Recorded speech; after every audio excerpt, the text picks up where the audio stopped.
E aí, gente, sejam bem-vindos aqui ao canal Diário do Homem Comum. Eu sou o Léo, tô sem barba, mas sou eu mesmo. Eu tô achando super estranho, inclusive. E daqui a pouco eu vou falar sobre isso, mas a gente vai bater mais um papo aqui no canal, né? Tô com a Tainá aqui, vocês já estão vendo aí, tudo bem, Tainá? Tudo bom? Oi, gente. A gente estava aqui vendo. Eu sugeri um tema para conversar com a Tainá, para a gente trazer aqui pro canal. E aí eu falei que a gente poderia falar como era a diferença, como está sendo a diferença de morar onde a gente está morando hoje e de como a gente morava na favela. E aí a Tainá me surpreendeu, e me surpreendeu mesmo com a resposta, porque a Tainá falou que ela não vê muita diferença do lugar que a gente está morando hoje para o lugar que a gente morava antes. Isso me surpreendeu porque o lugar que a gente morava antes era uma favela. Mas era uma favela que eu já falei aqui algumas vezes, que é uma favela diferente daquilo que é comum, né? E é completamente diferente da favela que eu cresci e passei boa parte da minha vida. Então, como me surpreendeu a sua resposta, eu acho que a gente vai ter um papo bem legal aqui.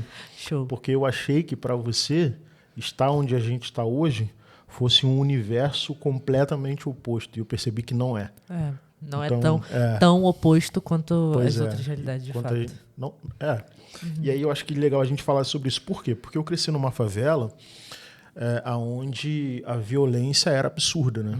Extremamente absurda. Engraçado que a gente cresceu na mesma favela, que na verdade é o complexo, né? Pois é um complexo de favelas. Isso. E aí dentro desse complexo tem diversas favelas. Isso. E só uma delas não tem a violência absurda, que é justamente a que onde eu cresci.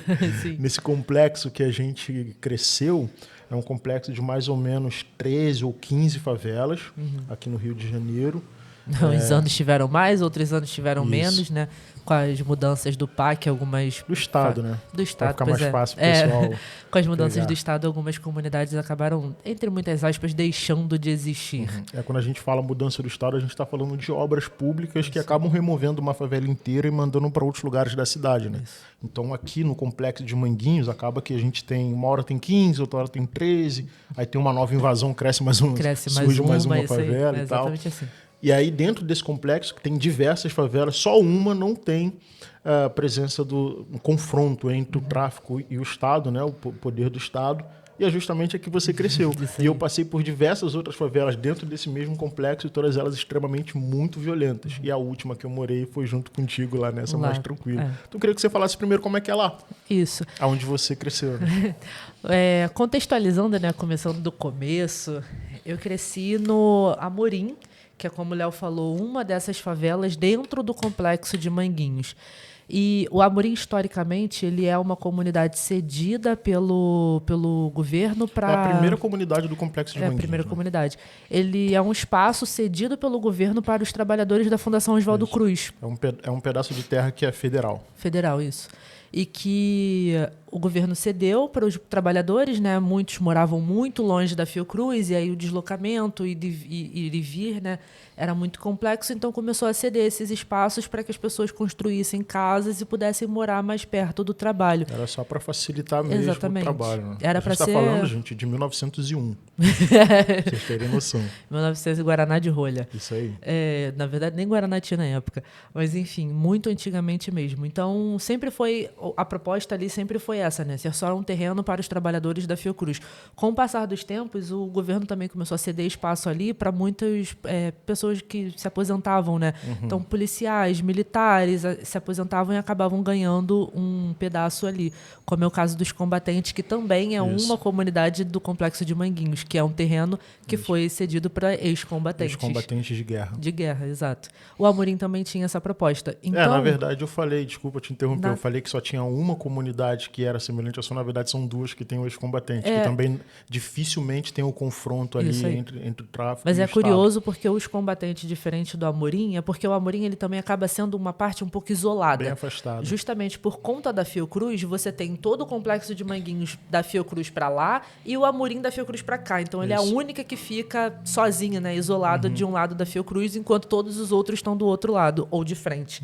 E os combatentes não. Ele, como está no meio, Por mais que seja um lugar tranquilo, o entorno dele todinho é perigoso. Para quem está no Rio de Janeiro, esse combatente ele pega a Avenida Suburbana, que hoje é Dom Helder Câmara, e ela fica exatamente entre Manguinhos e Jacaré. Exatamente. Então Ele é Manguinhos e de frente para ele é o Jacaré. Exatamente, bem tenso. Pois é complicado. Mas realmente, nos combatentes em si não tem muita coisa, mas no entorno dele todo tem, né? Diferente do Amorim.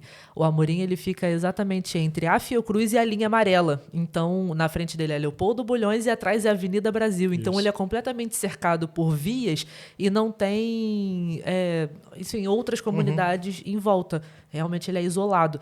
E aí, por isso, o Amorim parece uma realidade à parte dentro da comunidade.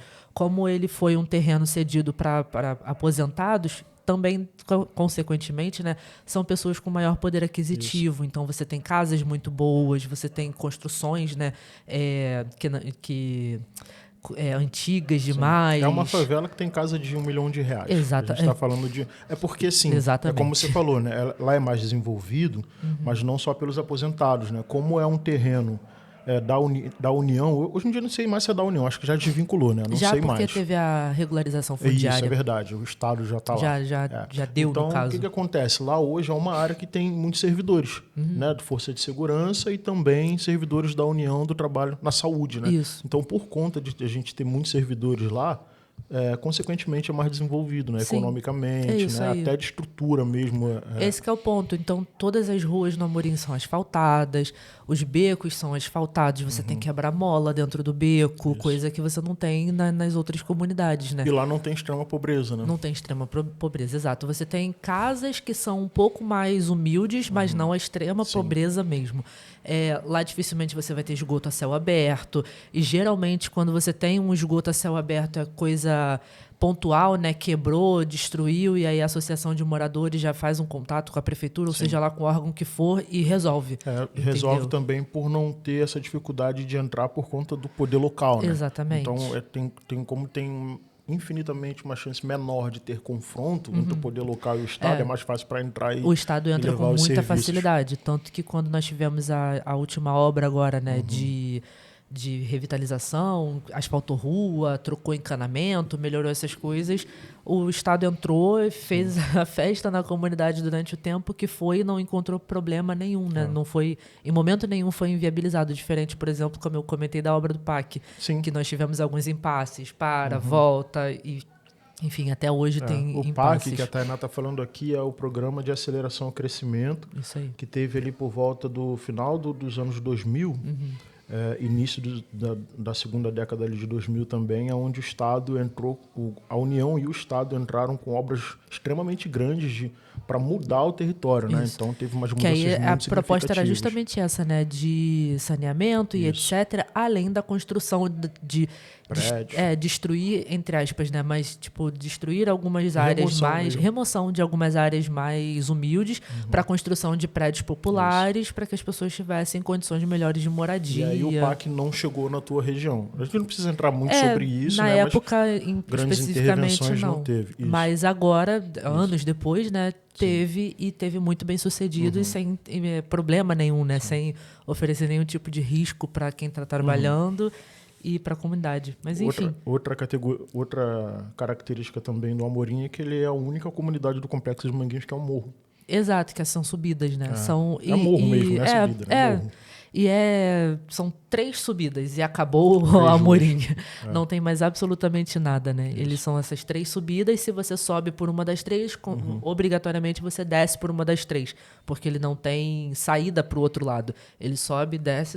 Acabou. Isso. Não tem série de carro, né? Só se for a pé mesmo. Aí sai pela linha amarela. Aí consegue sair pela linha amarela, consegue descer para a Avenida Brasil, mas de carro só mesmo essas 3 subidas pela Leopoldo Bulhões. Então, Amorim também é uma comunidade muito pequena.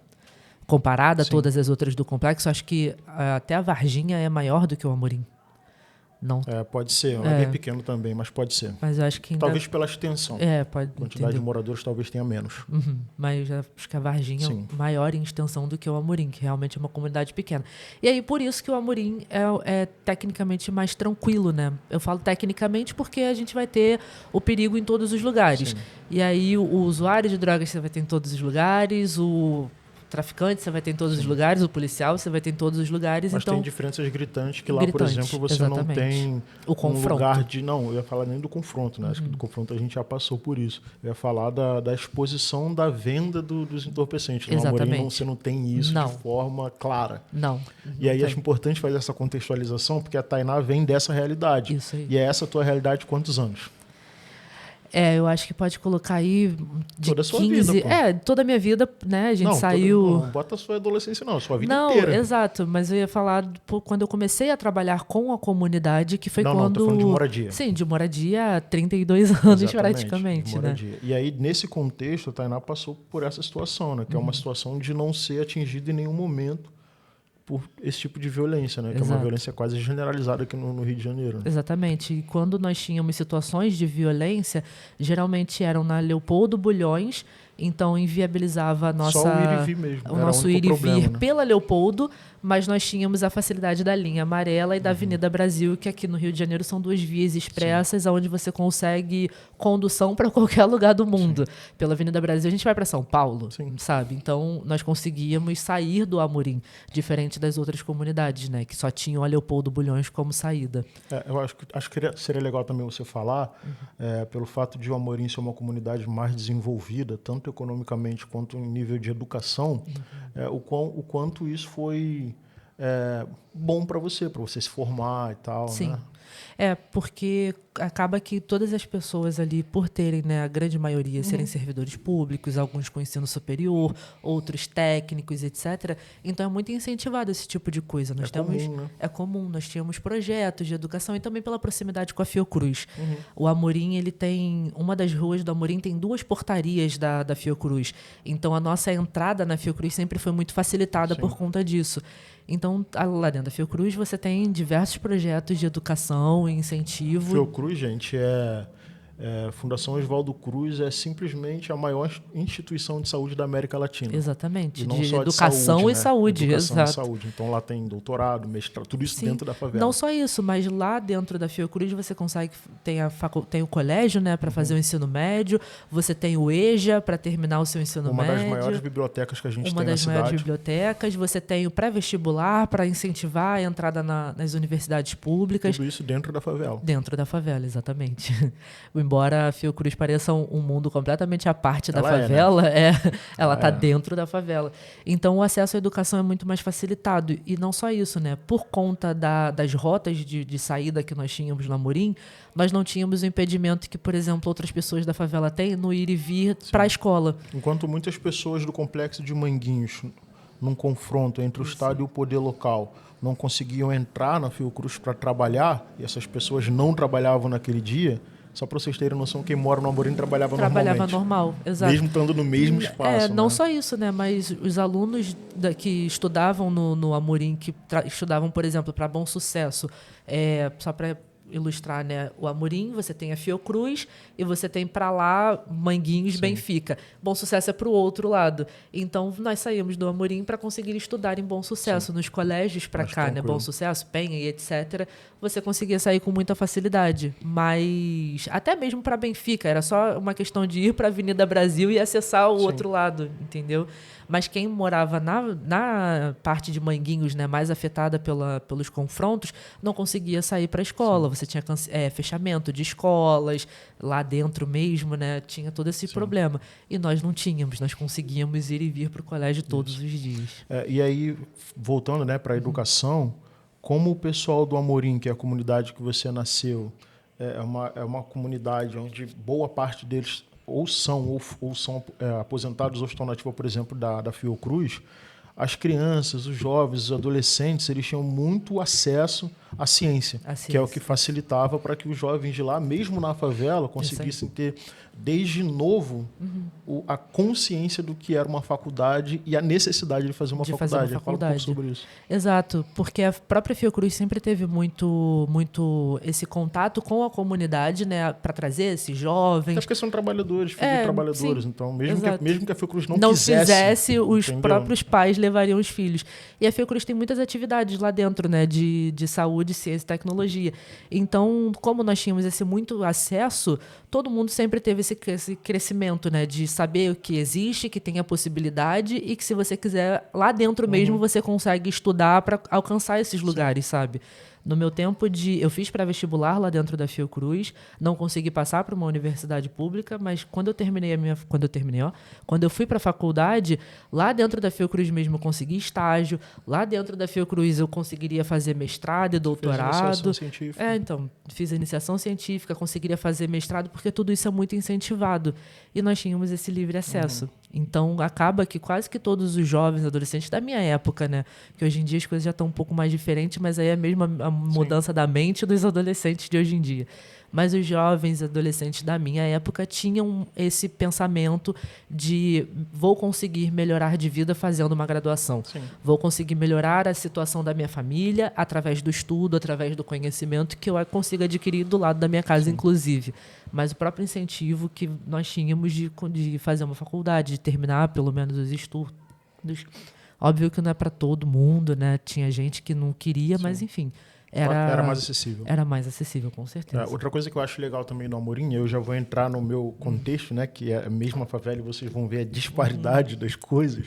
Mas outra coisa que eu acho legal também lá do Amorim é que nesse pensamento que você falou agora de vou conseguir melhorar, né, vou conseguir viver uma situação melhor a partir do estudo e tal, é que tem uma coisa legal do Amorim, é que é o seguinte, você se forma e você consegue continuar morando no mesmo lugar e tendo uma vida melhor. Exato. Então, ela é uma favela que você não precisa sair dela. Porque sim. você tem segurança ali, Tanto né? que era o que acontecia casas muito, né? boas. Nós temos lá muitas situações onde o pai, a mãe, o filho moram, aí às vezes constrói um puxadinho para cima, isso. Aumenta um pouco a casa, constrói mais um quarto, faz uma casa no segundo andar, mas que a família inteira está morando ali porque consegue morar ali, viver bem, sabe? Sem a necessidade de trocar de lugar por conta de uma violência ou por conta de algum perigo, ou seja lá o que for.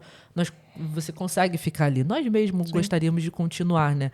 A gente saiu pela oportunidade que nós tivemos também, não só pela questão de tenho que sair da favela. A gente chegou a procurar casa lá no tempo antes, exatamente. Né? Quando a gente comprou a primeira. Exatamente. Sim. Porque pra gente ainda era viável, sabe? Aí, não que agora não seja, mas é viável continuar lá. Por ser um lugar muito mais tranquilo. E justamente por isso, né, os pais, por mais que incentivem os filhos a estudar, e por mais que tenha todo esse incentivo, não tem o incentivo de sair daqui. Sim. Tem o incentivo de, não, vamos tentar fazer alguma coisa aqui do lado, vamos alugar uma kitnet, aí depois a gente compra um lugar, uma casinha aqui mesmo, e ficar tudo por aqui mesmo. Sim. Vou fazer uma analogia aqui para eu entrar para o meu contexto. É porque eu falei que a Fiocruz fica dentro de Manguinhos, e aí você falou que ela é um mundo paralelo, né? Parece... Para vocês terem uma noção, assim, tipo, imaginária, para quem assistiu Nárnia, né? Você está dentro de casa, você abre o seu armário... E você entra nesse armário. Diferente. Quando você entra no armário, você tem um outro mundo. É exatamente isso. A Fiocruz, a estrutura da Fiocruz, para vocês terem noção... É como se vocês estivessem andando naquelas ruas super desenvolvidas nos Estados Unidos. Eu sempre tenho essa visão da Fiocruz. É lindíssimo, completamente arborizado. É outro clima, outro ar. Parece que você respira melhor lá dentro. É outra coisa. Você vê beleza. Sim, os prédios, né, as estruturas são todas muito bonitas. A biblioteca lá, eu acho muito difícil ter uma biblioteca no Brasil mais bonita do que aquela de estrutura. Ela é linda demais. Então, essa é a Fiocruz. Dentro de uma favela, que é uma das favelas... O próprio castelo, né? Um castelo tem dentro. Um castelo na edição na favela. Eu vou tentar colocar para o pessoal ver o castelo. E ao mesmo tempo que ela é linda, incrível, absurda, de tão bonita que é, e de tão saudável que é, quando você volta e sai do armário e volta para a sua favela, você simplesmente está numa das favelas mais vulneráveis do Brasil. É incrível. E quando eu falei que não tem extrema vulnerabilidade... no Amorim, aí eu entro no meu contexto já é outro. Extremamente. No mesmo lugar, mesmo espaço geográfico. Questões de ruas, de distância. A distância que a gente tinha do lugar que eu cresci para esse Amorim era só uma passarela. Era só atravessar a passarela. Exato. Mas era extremamente violento. Perspectiva zero para a maioria das pessoas assim, de mudança de vida. Era aquilo ali, a tua vida ia ser aquela ali. e não tinha muito para onde ir. Ao mesmo saneamento tempo, também, saneamento, né? tudo ruim. Enchente, absurdo. O Quantas Rio, vezes eu perdi tudo nas chuvas de janeiro, lá junto com a minha avó, morando com a minha avó, era absurdo. Era água que vinha na altura do peito, né, para criança, e era esse contexto. E sempre existiu a Fiocruz, por exemplo, que é esse espaço de ciência, de produção de vacina, de mestrado, doutorado, uma escola politécnica, que é um ensino médio maravilhoso, técnico lá. E ao mesmo tempo que a gente tinha o pessoal do Amorim e a Tainá, que tinha acesso livre a isso, eu demorei, sei lá, mais de 20 anos para entender o que era Fiocruz. E as possibilidades que tinham lá Todas dentro, as possibilidades que tinha para transformação de vida das pessoas ali. Então, ao mesmo tempo que a Fiocruz promove o acesso, ela não promove. Exatamente. Porque a Fiocruz comunica com a Amorim e não comunica com o restante do É território. o que você falou, né? Na verdade, ela comunica com o trabalhador dela. Sim. Então, as pessoas que ali dentro trabalham sabem tudo que ali dentro se faz. Por isso que eu falei que, na verdade, ela não comunica. Que mesmo que os pais, mesmo que a Fiocruz não quisesse falar, os pais falariam para vocês. Exato. E aí, os trabalhadores da Fiocruz, que são de outros lugares de Manguinhos, que foi dos lugares que eu passei, normalmente são trabalhadores que vêm do subemprego, que é serviço geral. Não sei se chega a ser subemprego, serviço geral, mas é serviço geral, jardinagem. E essa galera que trabalha na Fiocruz, que tem diversos filhos e são moradores de Manguinhos, elas não têm contato com a ciência, como, por exemplo, a sua mãe teve. Então, a Fiocruz ela é essa ambiguidade, né? Sim. Ela é um lugar riquíssimo, que um poder de transformação absurdo, Sim. mas, ao mesmo tempo, ela tem essa porta, que é a porta do armário, né? Que você passe... De Nárnia. Isso aí. E ou você não consegue acessar essa porta e abri-la por falta de conhecimento, que foi o que aconteceu na minha vida, e, ao mesmo tempo, a gente não conseguia abrir, porque a gente não conseguia atravessar Leopoldo Bulhões, que era conhecida como faixa de Gaza. Faixa de Gaza, exatamente. Então, assim, eu vivi nesse contexto. Por isso que me surpreendeu você falar, quando eu perguntei aqui, né, que a gente estava vendo o tema, que você falou assim, eu não vejo muita diferença de estar morando aqui e lá. E aí a gente vai entrar nisso agora. Acho que eu já contextualizei contextualizamos, um pouco, as realidades. Eu não estou falando aqui que eu era quer dizer, muito pobre. Não é isso, né? Eu nunca fui pobre. Da mesma forma que eu também não era rica nem nada do tipo. Sim. Nada disso e tal, mas eu convivi em lugares que era de extrema vulnerabilidade. Barracos de madeira, pessoas sem ter o que comer, esgoto passando literalmente dentro do barraco de casa, porque a pessoa não tinha outro espaço para construir, construiu ali, botou madeira por cima. Então, esse é o Complexo de Manguinhos. Ainda hoje, infelizmente, tem esses lugares, muito menos, mas ainda tem lugar assim. E aí a gente consegue sair desse lugar, né, que para mim é absurdamente violento, e para você... não é os impactos que você tinha era de ouvir. Exato. Eu tinha colegas que levavam um tiro de bala perdida em casa. Pois é. Dentro de casa se protegendo. As realidades as realidades que eu vivi e que eu conheço, na verdade, foram dos trabalhos que eu pude exercer dentro da favela, né? Só que ainda assim eram trabalhos de segunda a sexta, de 8 da manhã e, sei lá, 4 da tarde, 5 da tarde, dependendo do lugar. E que você não tinha a vivência que o morador tem, sabe? Você vai na favela de manhã para exercer uma função, você não vê o que você vê, por exemplo, na favela à noite.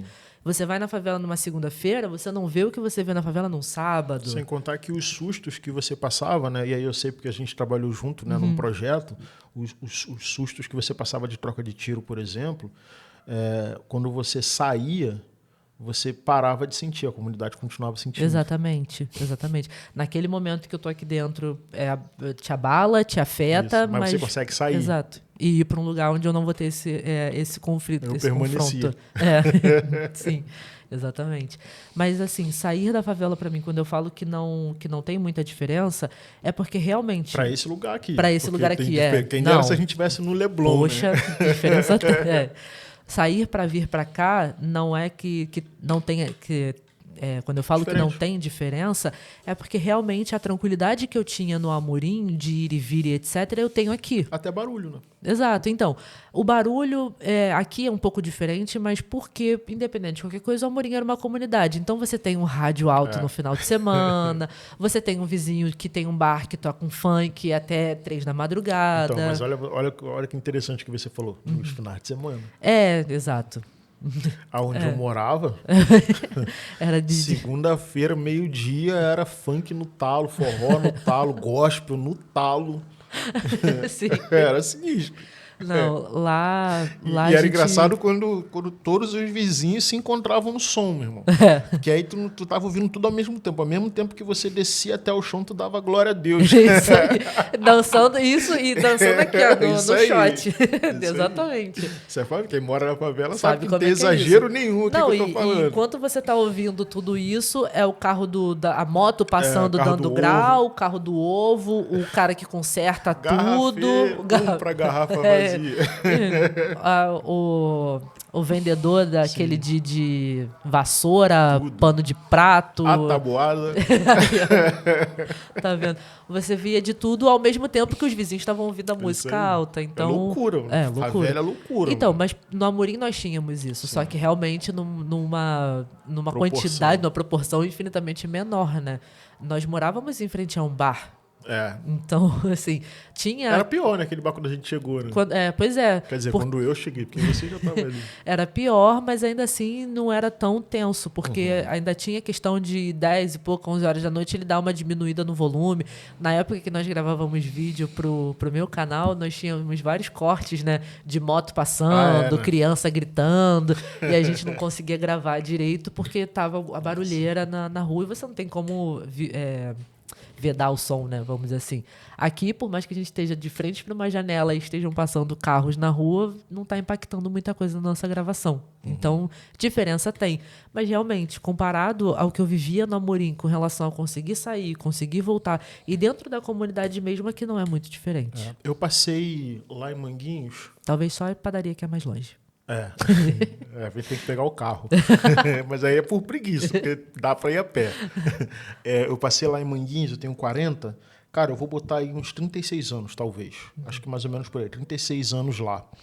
Eu nunca morei numa casa... A maior parte do meu tempo foi numa mesma casa, mas eu transitei por lá. Eu nunca morei numa casa lá que eu tivesse isso aqui, ó. Uma janela com o sol, conseguir ver o sol. Isso para mim verdade. Isso para mim é uma mudança assim radical. É muito surreal. Sim. Primeiro que a gente não tem uma casa colada na gente aqui. A gente não tem casa colada aqui, a gente não tem casa colada de um lado nem do outro. E eu nunca passei por isso, por exemplo. Era uma parede, casa do lado, né? E isso para mim sem também janela, é um pouco novidade. sem sol e tal. Porque o quintal onde eu morei, né, lá no quintal dos meus pais não, né, que na verdade é da minha avó e que todos os meus tios moram no mesmo quintal. É um quintal fechado com várias casas dentro. Nós tínhamos espaços e não tínhamos tanta questão de casas uma grudadinha na outra. Mas ainda assim, nós temos o beco. Então, você não tem casa tão grudada, mas você tem a casa da frente que te impede, por exemplo, de ver o sol. Você não abre a janela e vê o sol, você vê a casa do vizinho. E faz total diferença. Total isso, diferença. Né? E surreal, geralmente cara, você abre a janela, vê a diferente. casa do vizinho, o vizinho tá trocando de roupa, aí tu tem que gritar que ele tá pelado na frente da janela. Aqui a gente tem acesso ao sol. A gente tá na sala agora gravando. Aqui a gente tem um janelão enorme com o sol batendo aqui que às vezes incomoda. Tem que fechar a cortina. Então, pra tu ver como é que a gente nunca tá satisfeito, né? Mas enfim, quando a gente vai pro nosso quarto do lado, mais uma vez a gente tem um sol enorme. Batendo. A gente tem sol entrando aqui, pela porta. sol lá nos fundos, Isso né? Exatamente. É surreal isso. Pra mim isso é uma mudança, é como se eu saísse do 0 ao 100. Exatamente. E na última casa que nós moramos antes de vir para cá, ainda teve o caso lá que nós tínhamos uma janela que, por mais que nós não pudéssemos abrir e ver o sol diretamente, né? Porque ela era uma janela meio lateral, enfim, um vizinho ainda resolveu construir a casa de cima. Resolveu subir a casa. Se então, a gente quisesse ver o sol, a gente tinha que ir pro terraço. Pro terraço, exato. O que pra mim foi uma diferença muito grande, porque isso morando no Amorim, contigo, né? Para o pessoal, só para contextualizar. Quando eu tava na favela, eu nunca tive acesso a terraço. Então o sol pra mim era só quando eu ia jogar bola mesmo, quando eu andava na rua. Porque de casa eu nunca tive acesso ao sol. Ainda assim, lá no Amorim, uma coisa que fora da favela a gente não vê tanto é que na favela, geralmente, as casas são segundo, terceiro, quarto, quinto, sexto, sétimo andar e aí vai. Aí tu já tá exagerando um pouquinho. Daqui a pouco tem que botar elevador. Elevador Mas normalmente quatro andares tem. 4 andares, com certeza. Terraço, pois é. Mas, loucura, né? além do terraço. É de deixar qualquer engenheiro... Pô, Como que esse cara conseguiu construir isso? Se o engenheiro der só entrar na favela, der um 360, ele infarta. Fica doido. Infarta, E as com casas certeza. não caem. Não Enquanto caem. isso, tem muito prédio aí em área nobre caindo. Pois é. Só contrata Fica a um pedreiro dica da aí. favela pra ver só. Fica a dica. O cara vai construir tudo torto e nunca vai cair. Nunca, exato. É o melhor pedreiro que tem, é o pedreiro bêbado. Gente, a nossa antiga casa, ela era meu Deus. completamente torta. Vocês não têm noção do nosso quarto, no final do quarto, a cabeceira da cama, bater parede, né? A cabeceira, mas no pé da cama você tem um espaço entre a cama e a parede absurdo. Mais 1 metro. Porque a cama é assim, porque o quarto era assim, enfim. Mas as casas na favela são isso, né? E são pra cima. Então A você. gente tá dizendo que todo pedreiro de favela é bêbado, não, tá bom? Eu só fiz uma brincadeira aqui. Mas geralmente você tem isso nas casas de comunidade. Um primeiro andar com sala e cozinha e um banheiro, um segundo andar com quartos, um terceiro andar com a casa de outro e um quarto andar e aí uma laje no fim de tudo, né? Em algumas casas. Uma laje no fim de tudo. Hoje, pra mim, o silêncio que a gente vive aqui, eu falo pra você de vez em quando, eu não me acostumei, pô. O silêncio é gritante. É um silêncio aqui que pra mim às vezes incomoda. Mano. Sim. Porque- Ainda mais à noite. Não, à noite nem se fala. A vida aqui acaba às 6 Acaba. horas. Isso aí. Pô, Exatamente. é surreal. O Maurício fecha, acabou. Exatamente. A gente tem um bar aqui de frente, né? Que não é Salgado, bar, né? ele vende salgadinho, então para muito aluno de escola, para pessoal que trabalha na rua, né? Para comer um salgado e É tudo porque a mais. gente mora bem em frente à rua mesmo. À rua, né? exato. Então, até É. isso também, pra mim, é outra coisa que eu nunca imaginei que fosse Também viver. não. Isso- Por conta daquele meu contexto lá, né? Que é o contexto de favela, de beco e tal. Sim. De Isso você pra não ter mim também. perspectiva de mudar de vida. Eu nunca pensei que eu fosse ter uma casa que fosse de frente pra rua. É, isso também. Isso, para mim, é a maior diferença do morar na favela e o sair da favela.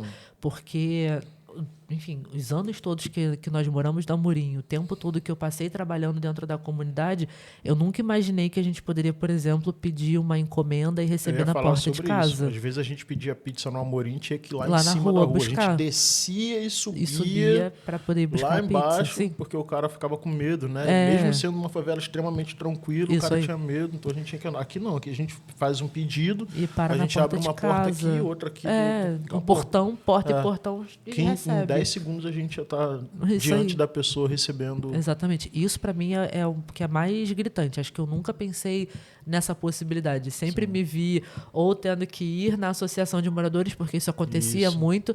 As encomendas chegavam na associação e a associação que ficava responsável Hoje a gente por não precisa desse distribuir. intermédio, né? Exato. Ou ter que ir na associação ou receber na porta da minha casa, sabe? Só Assim, bater. eu tá vou te aqui. fazer uma pergunta agora, é que tá meio que dentro do contexto, mas não estava programado. Você tem medo de voltar? Pro Amorim, não. Pro Amorim, não. Uhum. Mas porque eu sei que lá eu vou ter a mesma liberdade que a gente tem aqui. Apesar de com muitas limitações, né? Como a gente falou, por exemplo, de abrir a janela e ver o sol, sabe? Isso é muita coisa. De receber o produto na porta de casa. Parece coisa boba, sabe? Mas para quem nunca teve isso, é uma diferença muito absurda. Nossa, é muita coisa. 2 coisas para mim que são 3 coisas, né? Que é o sol, é receber a encomenda sem intermédio de associação e... Você falou agora o último. O barulho. O barulho. Para mim, ainda são tem coisas isso. surreais. O barulho também, eu acho que para voltar a lidar com isso seria meio complicado, né? Quando eu falo do medo, para tu ver que a gente é bem diferente mesmo. Eu tenho medo de voltar. Né? Por mais que eu tenha tido os últimos anos da minha vida contigo lá no Amorim, que foram 8 anos, eu acho, por aí, né? Para mim, voltar, diante da diferença de contextos que eu vivi para o que eu vivo agora, voltar para mim é uma parada assim que... Eu não sei explicar, mas para mim seria muito ruim. Sim. Muito ruim. Não tem nada a ver com vaidade, você me conhece, Não, sabe? Não tem eu nada sei, a ver com eu sei. isso. Mas é porque foi tão difícil chegar aqui, Sim. né? Quase minha vida inteira. Tão difícil chegar, o tanto que eu ralei, tanto que aqui eu tô falando individualmente, né? Sim. Porque a gente tem a nossa luta junto, mas eu quero só falar individualmente. Tanto que eu ralei, as coisas que eu passei, os anos que eu não tive de sonhar, né? A privação, Porque, né? entendeu? É porque é isso, né? Sim. Não é que tem gente que acha que quem mora na favela não sai porque não quer. Não. Pois é. São duas coisas, né? Ou a pessoa não sai porque ela não tem condições financeiras de sair, ou ela não sai por falta da perspectiva de vida Sim. mesmo. Tem gente que não faz a menor noção que ela pode sair dali. Nós vimos muito Entendeu? essa realidade quando nós trabalhamos lá no CMJ, de adolescentes que às vezes falavam pra gente, nós trabalhamos com um público de adolescentes, né, um período, e que falavam pra gente que a vida era aquilo dali, que aquilo que está sendo tem proposto para perspectiva. ele e que você falava assim, não, mas você pode ser algo mais. E ele falava, não posso. Se minha mãe é Exatamente. cabeleireira, eu vou ser cabeleireira Exatamente. porque eu preciso cuidar de cabelo para ajudar a minha mãe. Não, mas você pode fazer uma faculdade de estética, E sabe por o que eu exemplo, acho e que- trabalhar, sabe, dar Sabe o que eu acho que contribui para isso? Para essa não ter essa consciência de que existe um outro lugar. Né? Eu acho que o que contribui para isso é o fato de a favela ser construída de uma forma que tudo, absolutamente tá ali. tudo que você precisa tem ali. Tem ali, exato. Então, e isso é estruturalmente construído para ser dessa forma Sim, também. sim. Né? Curiosamente, uma das lutas, né, do pessoal da Associação de Moradores lá do Amorim era que tivesse uma escola que fosse ali do lado das descidas, Mas né? seria pior. Exato. Porque ia continuar prendendo o pessoal ali. Então, né? é uma luta deles que Então, tivesse um colégio ali perto, sim, mas a isso creche, também né? a creche não, uma escola mesmo, Isso, ensino escola, médio Sim, ou porque pra- teoricamente facilita, fundamental. né? Exato, Porque mas ao você não mesmo precisa tempo transitar aprisiona. tanto, mas isso aí, ao mesmo tempo aprisiona. Então, quem Exato. mora na favela hoje, a pessoa tem dentro da favela mercado, escola, lanche, então eu não vou nem falar. Não, Porque aí- um em cada esquina. É isso aí. Mas Opções ela é é que não construída faltam. para ser dessa forma. Por exemplo, uma coisa que a favela não tinha e que fazia com que a favela tivesse contato com o restante da cidade, e para quem mora na cidade, nas partes mais nobres, isso é um incômodo, é o fato da praia. Então, o que o Estado fez? Criou praias artificiais Dentro da comunidade. das favelas, Exato. que é justamente para você não ir. E é olha difícil que- ter esse é. entendimento que a pessoa pensa assim, não, pô, não é isso, Léo. Aham. É só para melhorar o lugar. Não é para Não melhorar é, o lugar, exato. é para você não ir para praia. Então eles constroem um piscinão aqui, uma areazinha de mais evoluída. E é né? curioso que na minha época, né, de adolescente, de jovem, o piscinão de Ramos era Não, sucesso. quando lançou o piscinão de Fui Ramos, se inúmeras você fizesse vezes uma pro pesquisa piscinão. naquela época, as pessoas das áreas pobres daquela região ali do piscinão de Ramos, elas deixaram de ir para praia durante muito tempo. Aham. Porque a ideia era essa, Sim. entendeu? Tirar esse Não, pessoal e da eu tô praia, falando isso entendeu? justamente porque o piscinão de Ramos, tecnicamente falando, é um outro complexo Sim, de sim, favelas sim. completamente afastado e diferente de Manguinhos. E ainda assim, nós de outra comunidade íamos para essa por conta do sucesso que foi o piscinão de Ramos. Então, até para outras pessoas, outros favelados, aquilo dali é que era a nossa praia, entendeu? Sim. Então, nós abríamos mão de, por exemplo, curtir Copacabana para estar no piscinão de Ramos. E é muito engraçado Mais isso, uma né? forma o fato de prender. O fato de você ter tudo ali onde você mora é justamente o que faz a pessoa não pensar que tem uma outra perspectiva. Porque se eu estou num lugar que tudo me atende, teoricamente eu não preciso sair dali, por exemplo, para ir no mercado. Sim. Né? Então, se eu não vou num mercado fora do lugar que eu moro, porque eu não preciso ir nesse mercado, porque onde eu moro tem, consequentemente, eu não vou observar as coisas diferentes que tem nesse Aí percurso. você vê o contraponto dentro do Então, Rio eu não de vou Janeiro. ter noção das coisas que tem de diferente. Você vê o contraponto dentro do Rio de Janeiro. Toda vez que a gente precisa ir, por exemplo, para a Zona Oeste, né? Não, Zona Oeste eu não vou. Para Barra, não é Zona Oeste? Eu não vou para aquele lado, Não, não. Você só tô que falando, vai, eu não vou. sempre que existe Sim, alguma sim. necessidade, qual é o primeiro ponto que a gente nota quando vai a algum lugar? Nossa, não tem uma padaria do Exatamente. lado. Nossa, não tem um mercado por perto. Exatamente. É prédio. Caraca, não tem uma birosca para você comprar Nada. uma coca de 2 Tudo litros, é gente. muito longe. Absurdo. Mas por quê? Isso também é uma forma de dificultar o acesso. Se você quiser uma casa para a região lá, né, por exemplo, na Barra da Tijuca, a famosa Barra da Tijuca, se você quiser uma casa, obrigatoriamente você vai ter que ter um carro. Porque para você acordar de manhã e ir na padaria comprar tem que pegar pão, um carro. você tem que pegar o carro, dirigir a Avenida das Américas, não sei o quê, no Barra Shopping para comprar meia dúzia de pão. O que torna também a sua vida mais cara. E talvez Sim. essa distância entre as coisas também seja algo estruturalmente Exatamente. pensado. Justamente para que só tenha acesso àquele pedaço da cidade quem tem condições financeiras de arcar com esses custos de vida. Quem não tem, não sonha. Exatamente. Ou sonha, mas é só sonha sonho, né? como aquele sonho que fica no papel, colado na parede do quarto, onde você fala assim, um dia, mas esse dia nunca chega. Isso aí, mas só pra gente voltar aqui. É isso, né? Eu acho que o morar na favela, ela traz essa possibilidade. Eu acho importante a gente falar sobre isso porque existe uma estigmatização muito grande de quem mora na favela, né? Tem muita gente que acha que é isso, não sai porque não quer, tá vivendo nessa violência porque não quer. Mas não, cara. Quando eu fui ter contato com a faculdade, foi no PAC, quando eu estava trabalhando no PAC já, eu trabalhei no Estado, né, no governo do Estado, e aí era serviço social do Estado.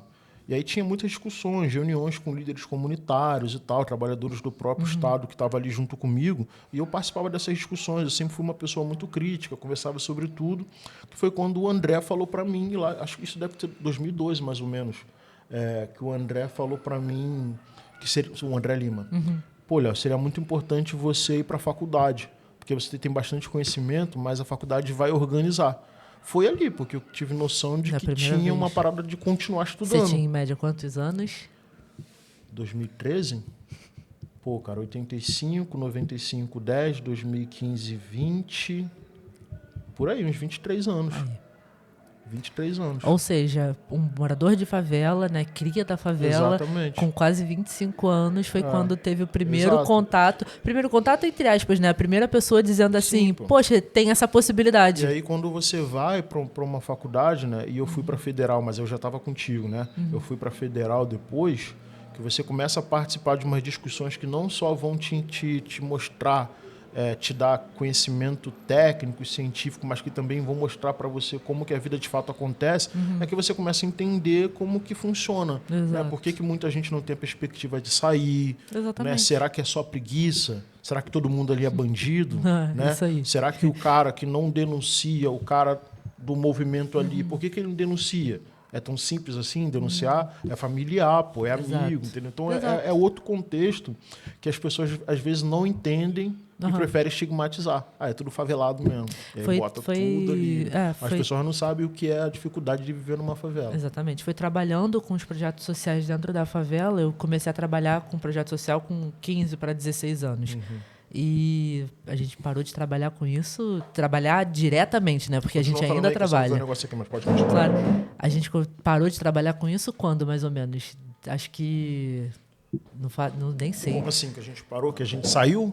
Que a gente saiu... 2015, mais ou menos. Que a gente saiu de fato 2015, dos 16, projetos e da vivência, né? Eu já contei essa história aqui no canal. Quer dizer, não contei a história no canal, né? Mas eu já falei aqui no canal que eu fui um cara muito envolvido com o movimento social. Extremamente envolvido, né? Você mais do que eu, com certeza. Extremamente. Já falei que eu participei de reuniões que estavam criando ali o PSOL lá na antiga, né? E tal.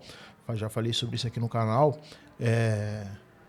E que foi mais ou menos na época que a gente saiu junto, que eu saí por frustração, né, desse movimento. E depois eu nunca mais me envolvi com política partidária e tal. E aí, para mim, desde então foi bem melhor. Porque ao mesmo tempo que é legal você participar do movimento social, entender a favela, lutar por direitos, ao mesmo tempo você vai ficando cada vez mais triste, porque é uma luta que não tem resultado. Né? Eu ia comentar só que nesse nosso tempo de trabalho com o projeto social, a gente viu muita gente, né, participou de muitas histórias de pessoas que falavam exatamente isso. Minha vida sempre foi assim, eu sempre vi os meus pais trabalhando desse jeito, que viram meus avós vivendo desse jeito, que viram meus bisavós, e é por isso que eu vivo desse jeito, porque não tem realmente perspectiva, né? E quando o Estado entra para oferecer algum curso, ele vem com aqueles cursos de cabeleireiro para manter você nessa condição. Nesse contexto e sempre dentro da favela, porque dificilmente você vê, por exemplo, um curso de Senai, que é o Senai lá em não sei da onde. Quando tem o ônibus deles que vem até o local para você estudar ali. Exatamente. Que por um lado é bom, porque você não tem o custo de passagem, mas ao mesmo tempo o Estado teria condições de pagar passagem para você sair da favela. Nada mais é do que mais uma desculpa, né? Não, vamos levar para eles porque eles não podem vir até a gente. Então foi esse tipo de frustração que me tirou do movimento social, assim, que me fez ficar bastante triste em lutar, e no final receber sempre migalha.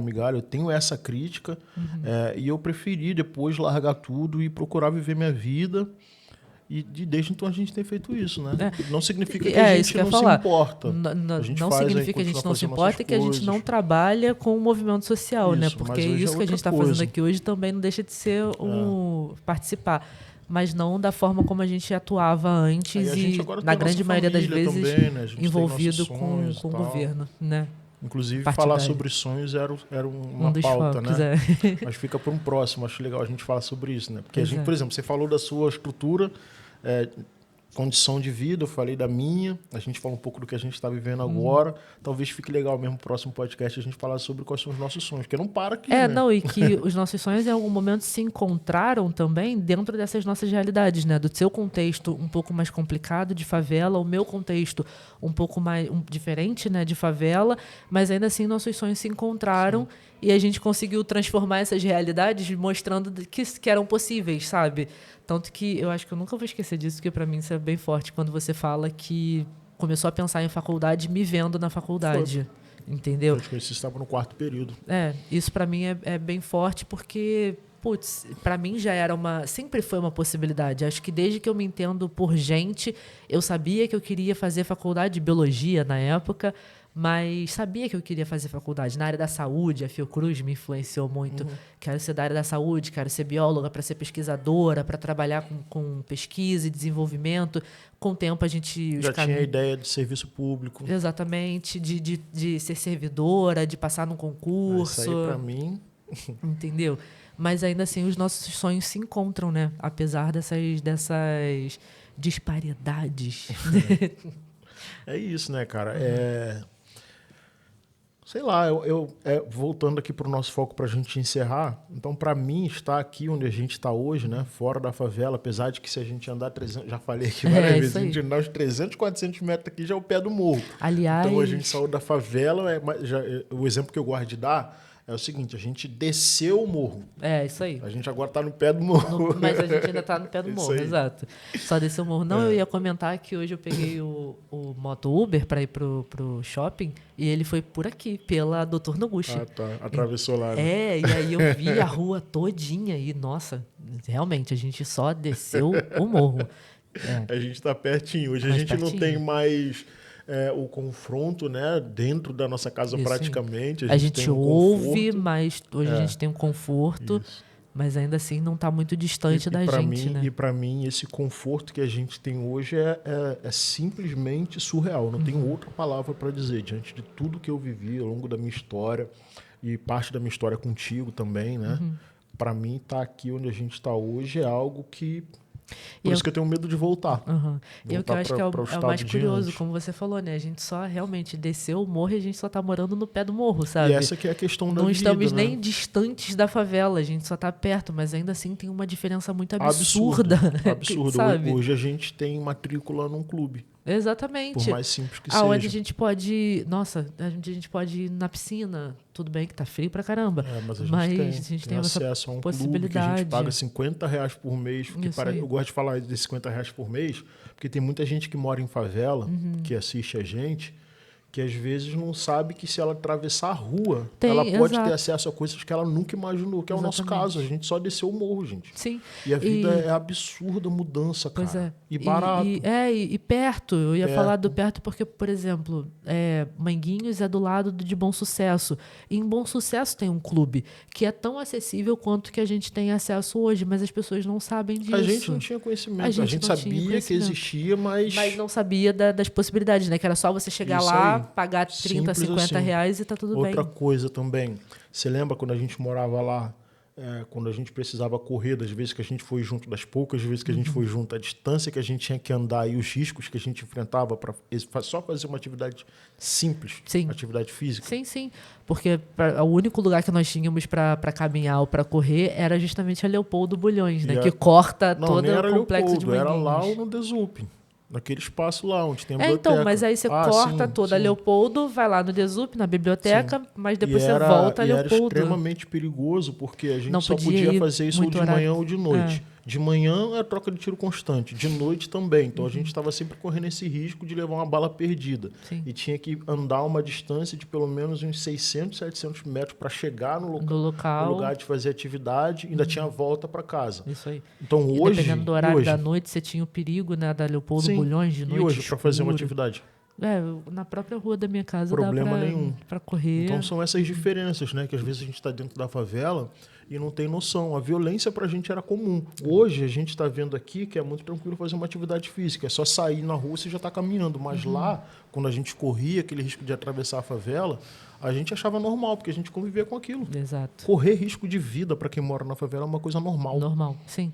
Tanto faz. É por isso que quando tem tiroteio, muita gente vai pra rua ver o que está acontecendo. Porque é normal, cara. Porque já tá acostumado com aquilo. Faz parte, infelizmente, né? E é por isso que, por exemplo, muitos projetos que acontecem dentro da favela sempre contam com a ajuda de alguém que mora, né? Porque essa pessoa vai saber rota de fuga, vai saber por onde anda. Todo mundo conhece, vai abrir a porta. Vai abrir a porta. Dá um tiroteio, entra aqui. Isso aí. Ah, é o fulaninho, vem, pega pode a equipe. entrar Não, aqui. não vai por aqui não, que se a gente for por esse caminho, a gente vai cair no olho do furacão. Exatamente. O morador, ele tem essa noção, ele tem esse conhecimento e ele sabe todas as rotas, todos os caminhos, e tudo aí, certinho. normalmente, quando esse morador trabalha com uma equipe que as pessoas não são daquele lugar, é que a gente vê a disparidade de reação. Enquanto a bala está comendo, as pessoas estão chorando, desesperadas, se jogando no chão. O trabalhador que é morador, ele fala assim, não, cara, não é nada não, vem, pode vir. Isso aí. É só ir por aqui só. E a bala comendo, guerra. E o cara, não, cara, gente, vamos por aqui, não precisa chorar. Sim.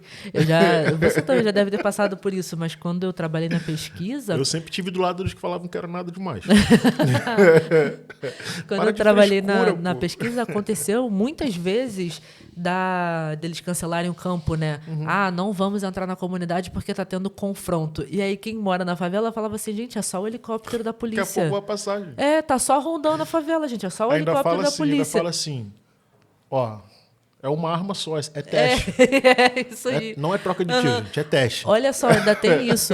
Do lado de Manguinhos, ele tem... É surreal isso, tem a Leopoldo Bulhões de um lado e tem a Democráticos, né? Do outro. E na Democráticos nós temos a cidade da polícia. Isso. Então, de vez em quando, a gente ouve tiros que a gente sabe que é só o stand de tiro da cidade da polícia. Os policiais estão treinando tiro. Não precisa se preocupar. Quando não dá tiro pra caramba, todo mundo desesperado, começa a correr... Aí o morador fala assim, gente, é fogos. Exato. Não é tiro, é fogos. Sim. A gente sabe diferenciar qual o calibre, se é fuzil, se é pistola. Não só isso, né? Mas às vezes lá no Amorim a gente ouvia muito, e aí os mais antigos, meu pai, minha mãe, por exemplo, né, meus tios, sempre falavam assim, não, isso daqui não é no Manguinho, não, isso aqui é maré. Isso aí, isso aqui é maré. Né? Exatamente. Pelo vento, tá muito perto, dá então tiro, isso aqui... tu ouve desse ouvido aqui, não ouve do outro. É lá. É lá, exato. Não é longe, tá tranquilo, gente, pode ir pra escola. Exatamente assim. Nossa, esse tiroteio, pelo barulho, é lá no Benfica, até chegar aqui na gente. Vamos, pode ir. Tá muito longe. Tinha isso. Ou quando era assim, caramba, é aqui na porta de casa. Pois é. A gente sabia. Pois é. Curiosamente, a gente sabia. Só até aqui, né? Até aqui, Deus nos deu. Cara, valeu por esse papo, sempre bom conversar contigo. Conta comigo. Deixa aqui nos comentários o que vocês acharam, que coisas você gostariam de que a gente abordasse aqui, né, dentro da nossa realidade. Queria falar sobre Bitcoin, mas não tem Bitcoin, então não surgiram isso. A gente já teve Bitcoin. Não teve nada, teve nada. Nós fomos entusiastas do Bitcoin, gente. Perdemos dinheiro. Nós fomos entusiastas do Bitcoin. Aquela galera que, meu Deus, Bitcoin tá em alta. Não fala que a gente era entusiasta de Bitcoin, não. Fala que a gente era enganado por coach, é melhor. A gente teve essa fase. Vocês querem saber das nossas fases enganadas por coach? Isso, deixa aqui nos comentários. Isso é um bom tema. Vocês já compraram um curso de finanças? Compramos. Alguns, inclusive. Isso aí. Então, se vocês quiserem saber aí, que acho que sejam temas legais pra gente conversar. E o que deu depois que vocês fizeram todos esses cursos de finanças? Não dívida. Deu nada. Deu dívida. Deu dívida mesmo. Mais dívida. Mais dívida. É isso, gente. Que Deus abençoe vocês. Deixa um like, compartilhe o vídeo, comentem aqui, sugiram coisas. Se não se inscreveram no canal. O quê? Pra quem não se inscreveu no canal, faz o quê? Tá. Se inscreve no canal, deixa aqui nos comentários #volta Tainá, porque senão não volto, não. Quero incentivo. Olha a prepotência. Tô brincando. E se quiserem, gente, vocês podem se tornar membros aqui do canal, tá bom? Tem um comentário fixado aqui, você se torna membro pro valor de uma latinha de Coca-Cola. Se você toma muita Coca-Cola, eu te recomendo ser membro do canal, porque obrigatoriamente você vai tomar pelo menos uma latinha menos. Então já é menos açúcar no seu organismo. Incentivo. Valeu, gente. Tchau, tchau.